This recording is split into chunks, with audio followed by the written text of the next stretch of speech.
Welcome, and welcome to my Christmas episode. I wasn't actually planning on doing a Christmas episode, but one of my farms I was working on is up to winter and it's snowing, so I thought, why not?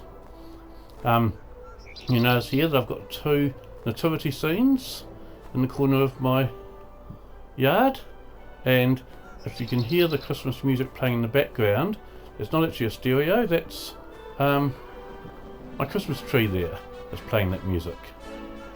So I don't know how much of the farm that goes around, how well it carries, but that's what's playing Christmas music anyway, is my Christmas tree there.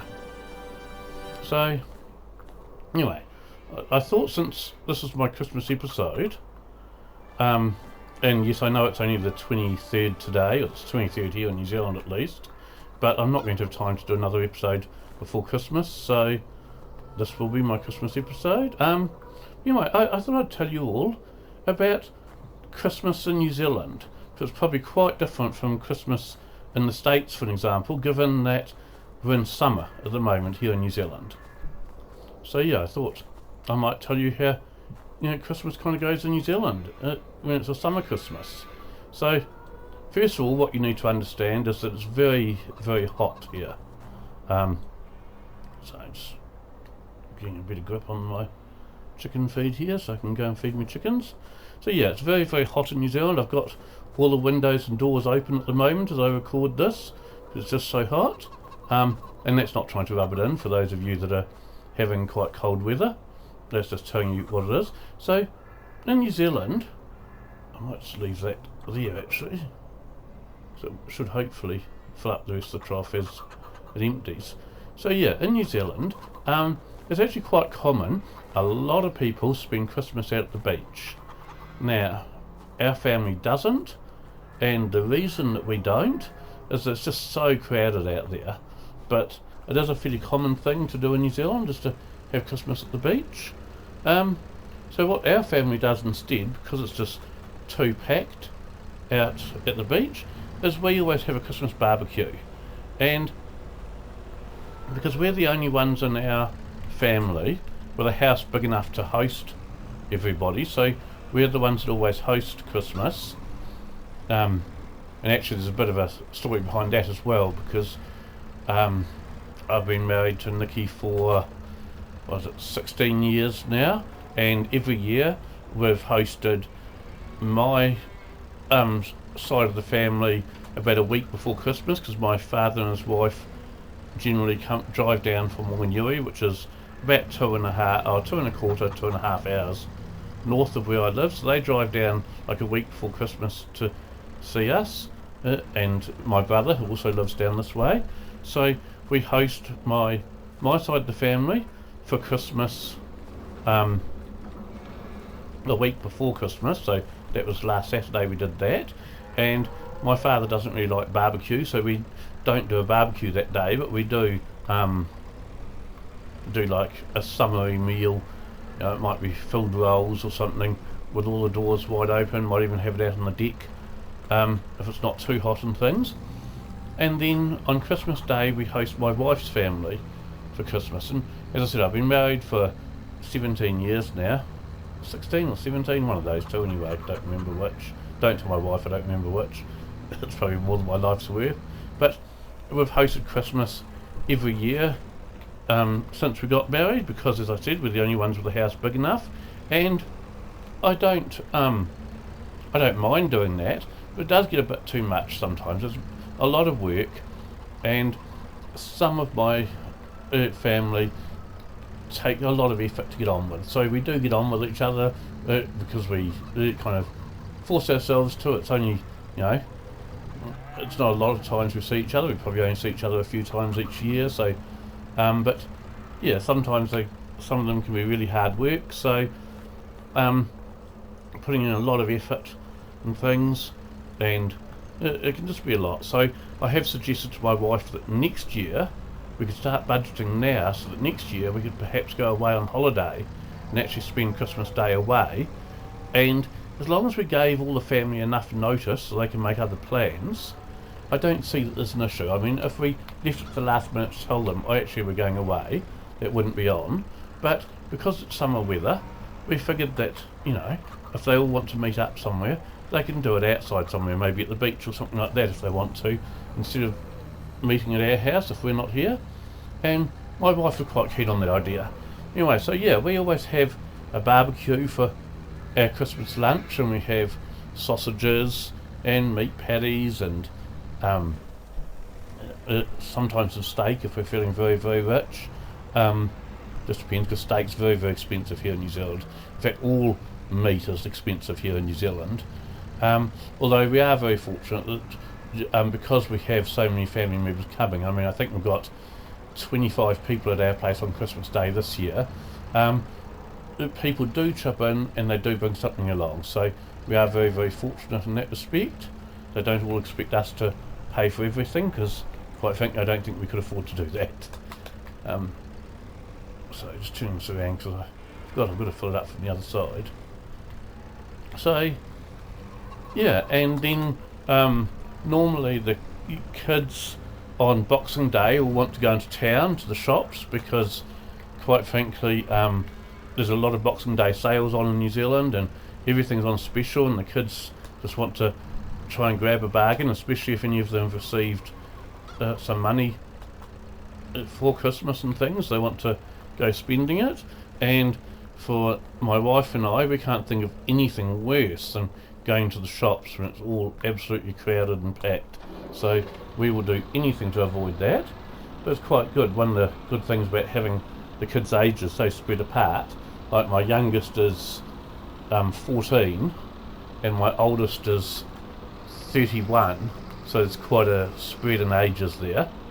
And can I just say, before anyone starts getting the wrong idea and thinking things that aren't true, we are a blended family. So although I've said that we've only been married for 17 years and our oldest is 31, all of our children have been born after wedlock, so there's no it's not like we were married for 15 odd years before. Sorry, it's not like we had a child 15 odd years before getting married or anything like that. So don't go thinking things like that of us. But yeah, because we have such a spread in ages anyway, it means that the oldest kids can take our youngest and go into town. Well, in fact, our youngest is now 14. She's old enough really to get into town on her own without any supervision if she wants to. But in previous years, when she's needed, what's happening now? When she's needed an adult to be with her still, her older siblings have been happy to take her into town on Boxing Day, which means that my wife and I can absolutely avoid the crowds that happen on Boxing Day. Boxing Day is probably the biggest sales in New Zealand of the year, because we don't have a Black Friday. Well, in fact, I've got to be honest, although we don't celebrate Independence Day sort of thing like that, or Thanksgiving should I say, some of the shops in New Zealand, quite a few of the shops, have started having Black Friday sales, even though we don't have a Thanksgiving, so we don't really have a Black Friday per se, just as a way of getting more cash in. So Black Friday's never been a thing in New Zealand up until a couple of years ago, when a number of retailers started getting in on the act, but they're not doing it in celebration of Thanksgiving as much as a chance to try and fleece your pockets again, as if they're not getting enough of our hard-earned money already. But Black Friday is probably still in New Zealand, the shops that do have a, good grief, didn't have it quite low enough, sorry. The shops that do actually get into a Black Friday sale, it still wouldn't be as big as the Boxing Day sales. So the Boxing Day sales here in New Zealand would still be the biggest sales of the year, but as I said, my wife and I really don't have any desire to go into town with those huge crowds that are going on there, even though there are lots of sales. And to be perfectly honest, on the whole, I think sales are more to tempt people into buying things that they wouldn't otherwise have bought, and therefore it's not saving them any money at all, it's costing them money.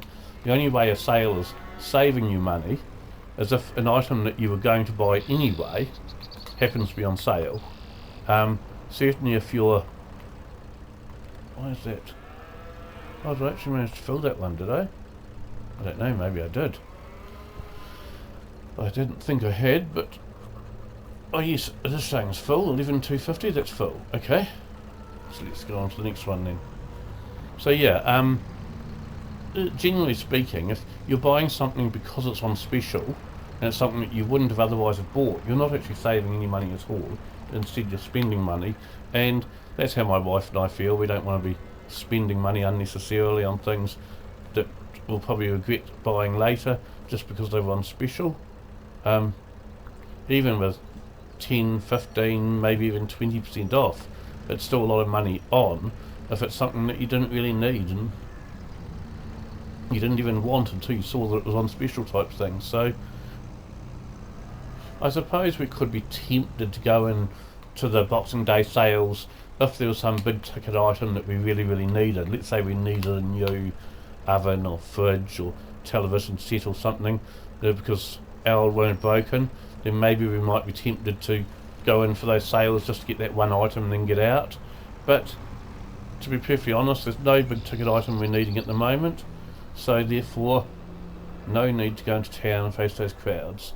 Well, actually there is one big ticket item that I really need, but my wife's still saying no.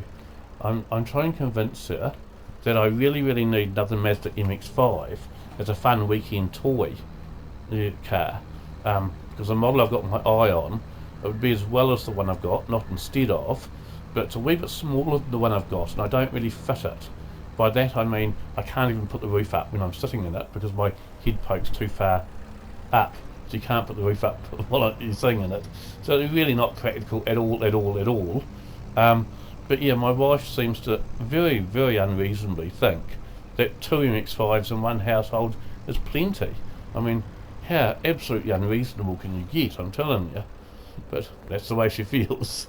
Of course, this is all said very tongue-in-cheek.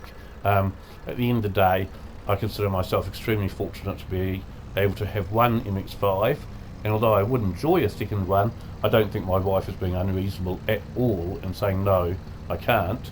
So, and I'm absolutely not going to go and buy it without her blessing to do so. So I'll quite happy to go without. So all that last bit was said very tongue-in-cheek, but I do say to her quite regularly, as a joke, that I think she's being exceedingly unreasonable, that, you know, two-seater convertible sports cars just aren't enough for any family, you know, and that should be fairly obvious to anyone. But yeah, interestingly enough, there are two different schools of thought as to for car guys, and I'm a car guy, okay, so for car guys there's two different schools of thought as to what the correct number of cars to own is. So it's two different mathematical equations. The first is x plus 1, where x is the number that you currently own, so the correct number to own is the number you currently have plus one more, and of course when you get one more, then the number that you currently own then becomes x, so it's still x plus 1.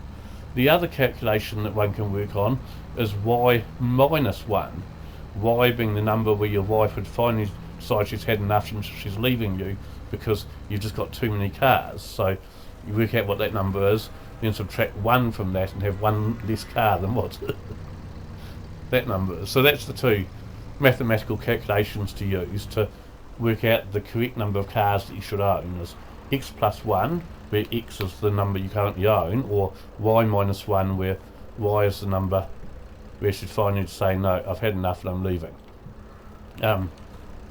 But yeah, I think I'm actually exceedingly fortunate already.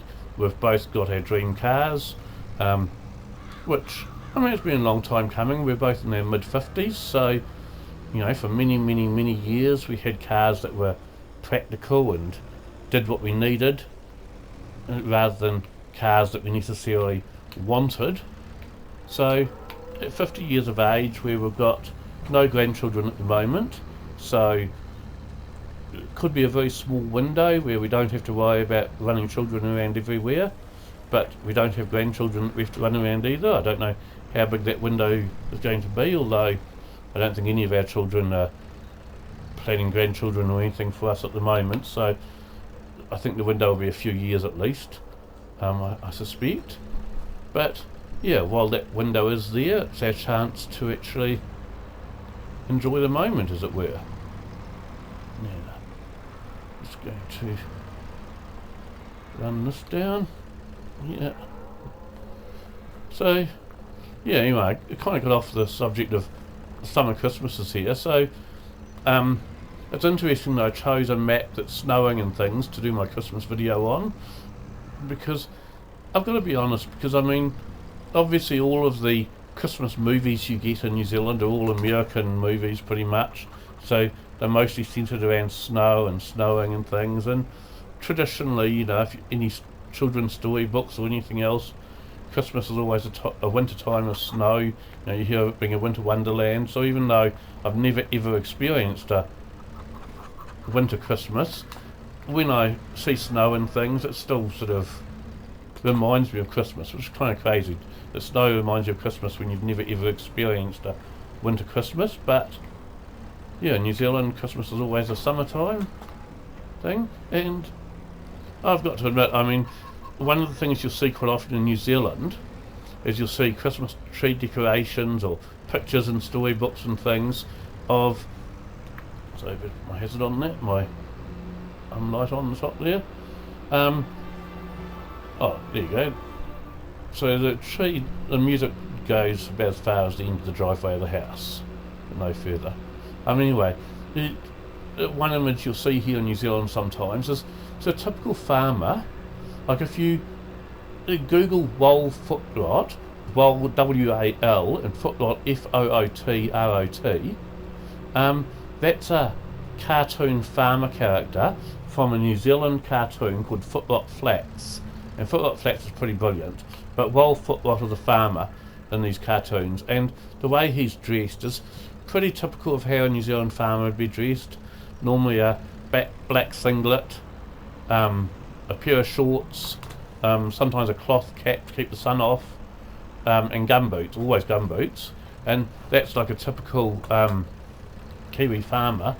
And it's not unusual to see a Christmas tree decoration in New Zealand consisting of a farmer on a little old red Massey Ferguson tractor, one of the old ones from the 60s or 70s, being pulled by 9 sheep instead of 9 reindeer. It's kind of like a very New Zealand picture that of, yeah, a farmer on his tractor with a sack of goodies being pulled by 9 sheep, or sometimes 8 sheep, depending on whether they include Rudolph or not. But it's definitely a summer look with, you know, the old shorts and everything. So, what's happening there? What's so tough? Oh, it's just tough grass. I thought it was something else. Okay, gotta go get more water for our water bowser here. I deliberately made the water tap where I can fill the water from back at the farmyard, simply because if I made a water tap too close to where the greenhouses are, and there just wasn't enough effort put in to get the money from greenhouses. And one of the things with this game is, like, when I used to play, when I first started playing Farming Simulator on FS13, I played on the PlayStation. It was PlayStation, I can't remember, it was PS2 or PS3 now. Oh, I think it was PS2, had FS13 and then FS15 later on. And I was playing on that. Now, of course, when you're playing Farming Simulator on PlayStation, there is no way to, like, give yourself extra money. Like, normally when I play Farming Simulator, I go into the XML code and I give myself between $3 and $5 million to set up the farm the way I want to start it. So I can have the paddocks that I want to have at the start of the game. I can have the equipment that I want to have at the start of the game. I can set up with cows already, because as you probably know, if you start the game, you know, without any kind of assistance, you don't have any animals generally. Or if you do, you might have like 5 cows, and for someone that's supposedly running a dairy farm, 5 cows just isn't going to cut it. So, you know, I normally start with 40 or 50 cows spread over my paddocks and things like that. So when I start a new game, I give myself $3 to $5 million in XML, then I set the farm up the way I want it, and once I'm happy with the way it's all set up, I go into the XML and I take that money out again, so I go down to $10,000 cash and a $200,000 overdraft. And because the way I play Farming Simulator, I'm not doing forestry or anything like that, so I'm always, I do normally make a profit, but not very much of a profit. I might be making, you know, $5,000 a month profit. So starting with a $200,000 overdraft and $10,000 cash. Oh, second there. And I also have an unwritten rule, so there's like no mod that does this or anything, but I never ever make my overdraft more than $250,000. So when I'm starting with a $200,000 overdraft, I can extend that by up to $50,000 if I need to buy seed and fertilizer, or anything else I might want to buy. But I never go beyond $250,000 overdraft. So,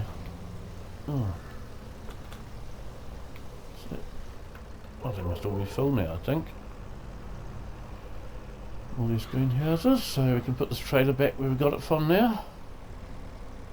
Oh, what's that one? Looks like it can do with some water. There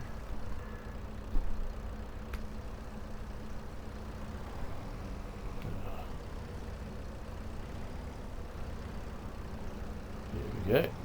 Okay, now we can put the trailer back. So yeah, it takes me quite a while, you know, I'm always on the brink of bankruptcy sort of thing. I still have absolutely no idea what I'm going to do with, and I'll show you here. I'll just turn this tractor around and go and show you. So I bought this paddock here to put the greenhouses in, which I've done, and they only filled like half the paddock, so I put a fence in at the back here and a gate here so I can get through here. I've got this whole half a paddock here still, and I've got absolutely no idea what I want to do with that.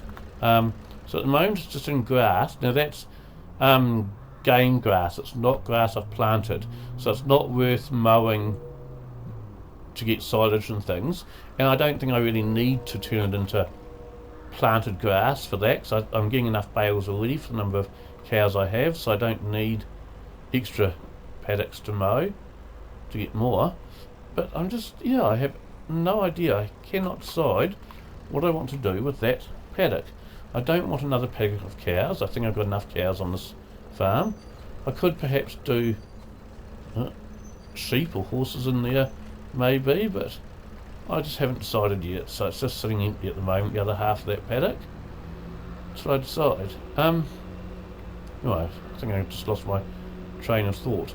So yeah, so when I was playing FS13 and FS15 on the PlayStation, because I couldn't go into the XMLs to change the amount of money I had, I used to sometimes put in either the sun, can't think what they're called. Hang on a second, I'll tell you. Just do here, construction, productions. What are they called? Hang on. Those things. What are they called? Solar. Yeah. So basically, when I used to play Farming Simulator on the PlayStation, I'd sometimes put in solar panels and wind turbines just to try and supercharge my money, as it were, so I could start turning my farms into whatever it is I really wanted. But even then, once I got a bit of money behind me so I could turn my farm into what I wanted, I'd get rid of all the solar and all of the wind farms. And ever since upgrading to PlayStation, to PC for my farming, I've never ever had windmills or solar panels, because I don't like to get money without any effort. So I like to have to put in effort for my money. So for example, with cows you have to feed them, and that takes effort. With chickens you have to actually collect the eggs and go and drop them off to sell them, so plus you've got to feed them, so that's money. that's effort. Anything that... This isn't even... It's playing a different tune now, I think. Oh no, it is still the Christmas tune. Anyway, so yeah, I don't like anything in Farming Simulator. You just make money without enough effort. I kind of like the idea of putting in the effort required to make the money. In actual fact, that's the same in real life. Like, I finished work last Friday, and I'm off work for a month. And I always take like about a month off at Christmas time. In New Zealand, you get 4 weeks paid annual leave every year, and a lot of people take a week here and a week there, and things like that. And I might take a day or two here and there if I need to for something, like, if my youngest has a school event on, perhaps a bus trip somewhere, I might take a day off to go along as an adult helper or something. But I only ever take a day or two off during the year, here or there. I save up all my annual leave, the whole 4 weeks I get, for Christmas time. I take it all off then. And one of the reasons I do that is the job I'm in, the work really dries up over Christmas, and there's not really a lot to do at all. We don't chase up any debt over Christmas. We have like a period where we won't chase up people that owe us money, because you don't want to be ruining people's Christmases by chasing them up and asking for money. So we've kind of like a rule around that. And there's just not a lot to do. And I really hate the feeling of not earning my keep, as it were. So I'm being paid, a reasonable wage, but I like to feel like I'm earning that wage. And if I'm working, I can't work between Christmas and New Year. My workplace actually closed between Christmas and New Year. But I could go back on about the 3rd of January if I wanted to. But there's really not a lot to do, and there's nothing I hate more than sitting around work with nothing to do. So I just don't feel like I'm earning my wage there. And I'm very aware of what the Bible says about, earning your keep and earning your wage. And I feel very strongly about that. I suppose that's why it's rubbed off onto Farming Simulator, where I feel like I have to earn the money that I get in this game. I don't just want, when you've got windmills there or solar panels, you're just getting money for nothing.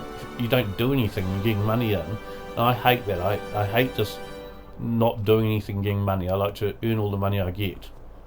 But anyway, that's about all I've got to say today. So Merry Christmas to all of you, and I hope you and your families have a great Christmas and New Year, and have a wee bit of a break from work.